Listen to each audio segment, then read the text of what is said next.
ampliación de capital en la cual BCA, en vez de dar dinero, daba activos.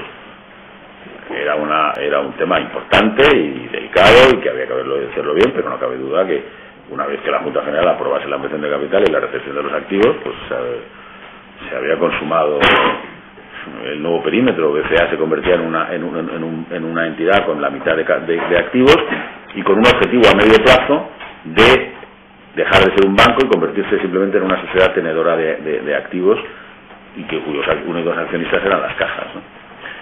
Por lo tanto, estas actuaciones que se iban a desarrollar, que se iban a implantar en el 2012 conforme a la secuencia que usted acaba de narrar, eran las que permitían, a su vez, dar respuesta a esas cuestiones pendientes de las cuentas de 2012 en BCA. Sí, yo entiendo, vamos, no cabe duda, porque el tema de los créditos fiscales ya no había créditos fiscales en BCA, por lo tanto no había que preocuparse por ellos, pasaban a Bankia. Y en el tema de la valoración, de la discusión técnica tan complicada de cómo se valoran unas acciones de una sociedad cotizada que no están disponibles para la venta y que además están cotizando en menos de un año, pues los propios documentos indican que esas acciones mantenían su valoración. Se planteaba el tema del ajuste contable a finales del 12, no a finales del 11, con un ajuste que inicialmente se cifraba en 2.000 y pico millones, pero que probablemente sería una cuestión a discutir en el año 12, no en el año 11. Además, este plan de actuación ofrecía para su análisis, para su estudio y aprobación, como si resultó, otro conjunto de actuaciones que se expresaban acompañando, como así consta, y a la espera de que ese plan de actuación se incorporara a las actuaciones, lo que se lo ha acordado el señor instructor, se acompañaba de un calendario de cuándo y cómo se iban a cumplir. Claro, era muy detallado porque pretendíamos, bueno, que eso le diera seguridad al Banco de España de nuestra decisión en su cumplimiento, ¿no? Bien.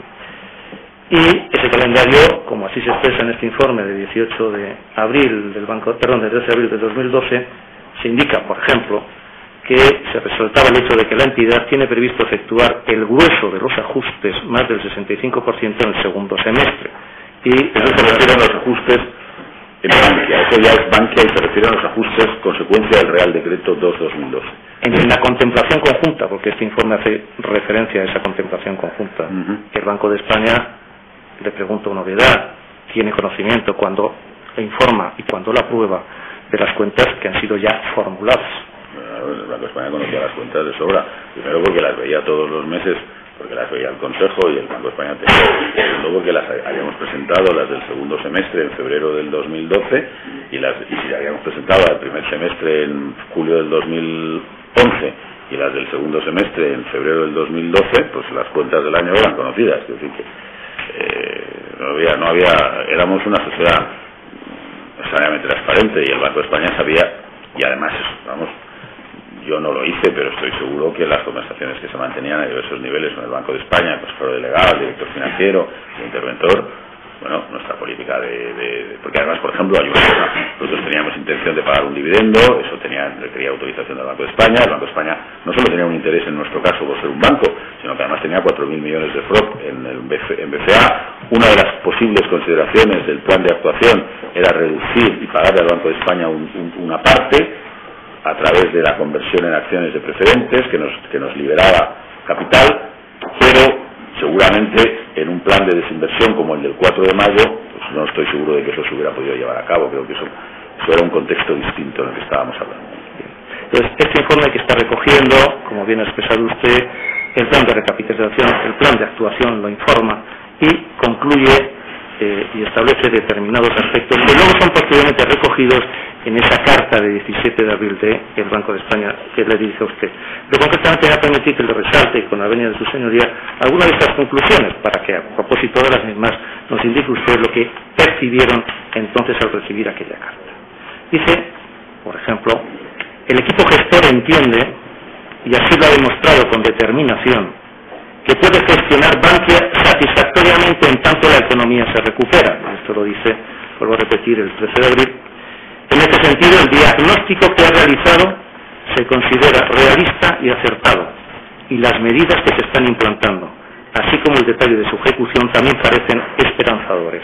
era el parecer del Banco de España en relación con esto. Esto es lo que de alguna manera ustedes entendieron que el Banco de España les transmite posiblemente el 17 de abril. Nosotros no pero esa confianza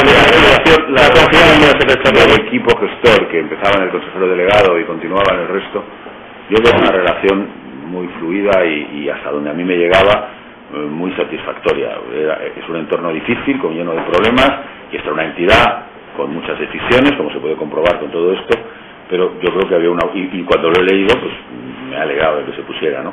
Es verdad que el Banco de España, en su labor, además, en este documento hay otro párrafo, perdone, que dice la intensidad supervisora en el seguimiento de la evolución de Bankia es máxima. Lo dice en la página anterior. Lo cual quiere decir que el Banco de España no nos estaba quitando el ojo ni un minuto. Lo cual a mí me parece lógico en una entidad española en estos momentos y de este tamaño. Por eso, aunque dice eso, también nos dice a corto plazo los temas que tenéis pendientes de nombramientos y de separación de funciones, hacer el favor de hacerlos. O sea, a mí me parece que este documento indica que había una confianza y una relación fluida con el Banco de España que era la que tenía que haber, claro. No podía ser de otra manera, si no hubiéramos podido gestionar la entidad. Pero efectivamente, yo este párrafo sobre el equipo gestor, pues creo que es un párrafo que indica una confianza y lo dice literalmente, vamos. Asimismo, y a continuación expresa muy brevemente: es imprescindible que se pueda convencer a los mercados, dice este informe, de que la entidad tiene reconocido pues el riesgo reputacional en que puede incurrir Bankia al declarar pérdidas en el ejercicio 2012 se ve minimizado porque puede ser imputable un hecho concreto y limitado a los saneamientos derivados del Real Decreto 2/2012. Si el Banco de España, la pregunta es si el Banco de España, como usted dice, tenía ya a la vista y tenía en cuenta las cuentas que habían formulado, el plan de recapitalización, el plan de actuación, está dando por bueno que el efecto de los efectos que se deriven de la aplicación del Real Decreto 2/2012 podían llevarse a los ejercicios 2012. Eso está claro. Yo creo que eso lo dicen con toda claridad. Lo que sí yo quiero añadir al hilo de esta pregunta es que la manera que nosotros podíamos no incurrir en pérdidas contables era realizar una operación corporativa, es decir, una fusión, que nos permitiera sanear algo contra patrimonio.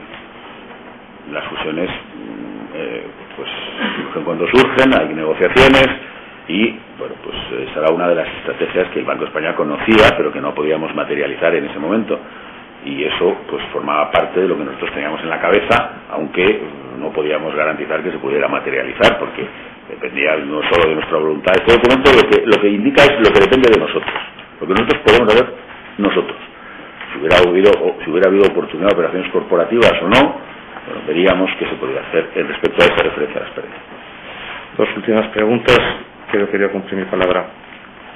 Se recibe finalmente como continuación, mejor dicho, no se recibe como continuación y el resultado de este informe por el que le pregunto, usted recibe el 17 de abril la carta del Banco de España en el que indican que el plan de actuación, lo llaman además plan de saneamiento, que además introduce a veces un poco más de confusión en la terminología, ha sido aprobado.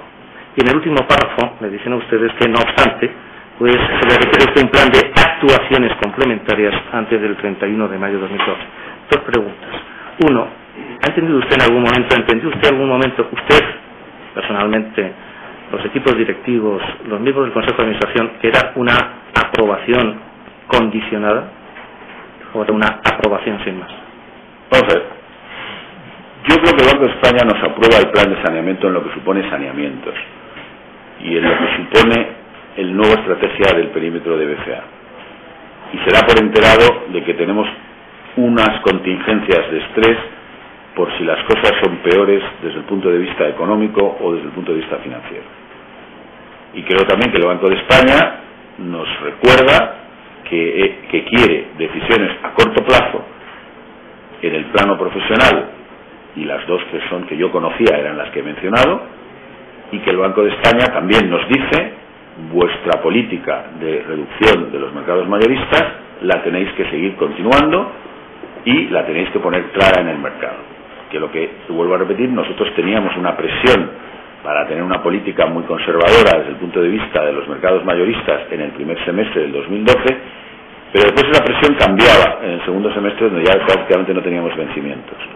Y yo creo que el Banco de España aunque nos lo pone en el medio plazo, nos dice claramente, bueno, todo esto está muy bien, pero nosotros queremos que sigáis desapalancándoos.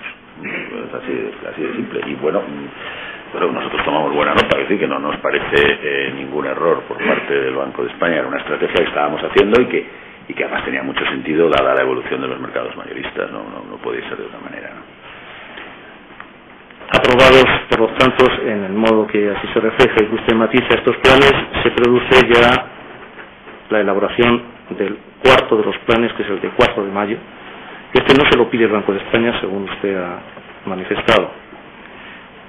Por lo tanto, no guarda relación este plan, en modo alguno, con el plan de actuaciones complementarias al que se está aludiendo en esta carta. No, porque es un cambio distinto. Es decir, el plan de capitalización del Real Decreto 2/2012 lo que le dice a las entidades es, donde ustedes antes provisionaban por estos créditos X, ahora van a provisionar X más, lo que sea, pero ustedes siguen provisionando cada año.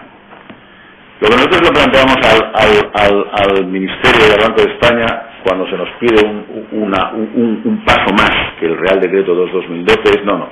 Nosotros traemos todas las provisiones y más a hoy y las provisionamos de golpe.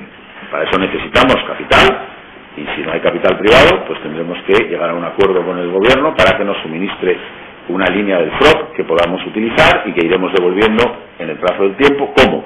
Con desinversiones, conversión de preferentes en acciones, ventas de activos, ventas de redes si fuera necesario, que incluso se contemplaban, y beneficios que como consecuencia de esa anticipación de deterioros se pueden producir. Claro, si esta entidad podía ganar 1.700 millones en el año 2015, pues tenía unas posibilidades de pedir accionistas y captar capital muy distintas de que si solo ganaba 400 millones, o 500 millones, ¿no? Entonces, esa es la diferencia. Por lo tanto, este es un plan en ese sentido distinto. Es verdad que las cifras al final son euros y puedes ir aprovechando unas de otras, pero responde a una estrategia distinta y no era lo que se nos pedía en el Real Decreto 2012 y por lo tanto no era lo que el Banco de España estaba aprobando, era un paso significativamente más agresivo, ¿no? En definitiva, que a usted se le pide más de lo que el Banco de España claramente le había aprobado. Y de lo que debía en el decreto 2012, claramente se nos dice que tenemos que ir más lejos. Y yo quiero repetir que las circunstancias en las que vivíamos pueden explicar, que yo tenga por qué explicar lo que otros deciden, pero eran unas circunstancias en las que la desconfianza de la economía, en la economía española, lo veíamos en la prima de riesgo, lo veíamos en los mercados mayoristas, lo veíamos en la evolución del desempleo, en la evolución de la morosidad, lo que en el año 2011 era 1 décima por mes, en el año 2012 eran 3 décimas por mes. Entonces, estábamos y probablemente esas 3 décimas por mes ahora son, no quiero decir cifras porque ya no lo sigo tan de cerca, pero yo digo que era obvio que estábamos entrando en una fase en la que probablemente, y vuelvo a repetir, esta estrategia que nosotros diseñamos para nosotros mismos y que al final no ve la luz, no es muy distinta de lo que después hemos visto que se ha acabado. Por lo cual, eso no quiere decir que nosotros hayamos adoptado o no, pero decir que estaba claro que había que pasar de una estrategia de yo voy a provisionar más, pero cada año, a otra estrategia distinta. Y eso, pues a mí me pareció que era lo que nosotros podíamos plantear, que era en interés nuestro, en interés de nuestros accionistas, y que podía tener sentido con las autoridades, ¿no? Por mi parte, ninguna pregunta más, señor. Gracias, don Rodrigo. ¿Desea expresar o decir algo más que no se le haya preguntado y quiera...? No, señor juez, quiero simplemente decir que en los escasamente 18 meses de vida de BCA y Bankia se hizo un esfuerzo muy importante para modernizar unas estructuras tradicionales de las cajas, que no quiero decir que fueran ni malas ni buenas, pero que respondían a otra época, y tratar de hacer un banco con un gobierno corporativo y con una estrategia moderna, y que al mismo tiempo mantuviera una vinculación y con unas marcas que tenían un gran potencial comercial y con unos territorios, y que además pudiera ser un jugador competitivo en el mercado bancario español. Esa fue la intención del Consejo de BCA y de Bankia, y creo que todos los esfuerzos que hicimos los hicimos en esa dirección. Muchas gracias. Muchas gracias. Disculpe por... No.